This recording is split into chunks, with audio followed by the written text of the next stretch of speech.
Bonjour les amis, c'est Oli le Belge. Je vérifie tout d'abord que ma GoPro fonctionne. Oui, il m'a tété dessus. Et pour vous montrer que je fais vraiment du vrai live, Speedy me filme pendant que je fais le truc. Donc j'ai un peu la pression, je vous avoue, mais bon, on va se débrouiller. Alors aujourd'hui, on fait un Comparo GT. Vous allez me dire, qu'est-ce qu'il y a comme point commun entre une Super Duke GT et une FJR 1300S? La première chose, c'est le prix. Parce que dans les deux cas, on tourne entre 18 et 20 000 balles. C'est quand même pas donné, mais ce qui permet d'avoir des motos super bien finies, hyper efficaces, mais avec deux philosophies complètement différentes. Il y a pas mal de points communs, des suspensions pilotées dans les deux cas, qui fonctionnent extrêmement bien. Il y a le cruise control, les bulles réglables. Bon, sur celle de la Super Duke, c'est une bulle manuelle. Là, on est sur une bulle électrique.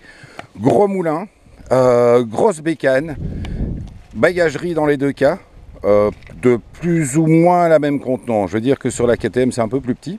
Alors comme vous pouvez le voir, un principe chez KTM, à mon avis en Autriche il ne pleut pas, parce que là ils nous font toujours des beaux petits garde-boue arrière mais qui gardent rien du tout. Sur les FJR c'est un peu mieux. C'est tout à fait, c'est une autre philosophie dans la manière de piloter. Donc on va dire qu'on a plus ou moins parlé de toutes les petites choses en point commun. Au niveau différence notable, le pilotage.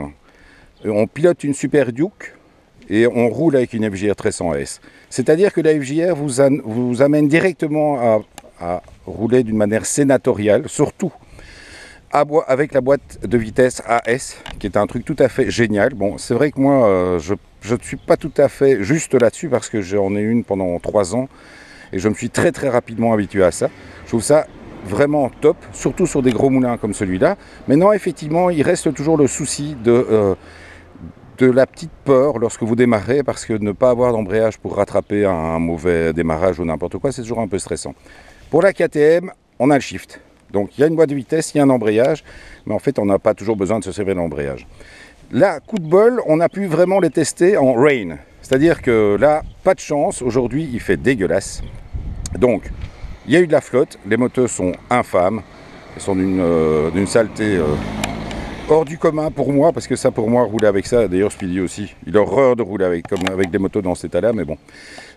Très sympa aussi, le petit truc dégueulasse, mais qui va vachement bien, c'est l'Acra, qui fait un très beau bruit, mais vous allez directement voir les différences incroyables entre les deux bécanes au niveau pilotage. On va faire un tout petit tour.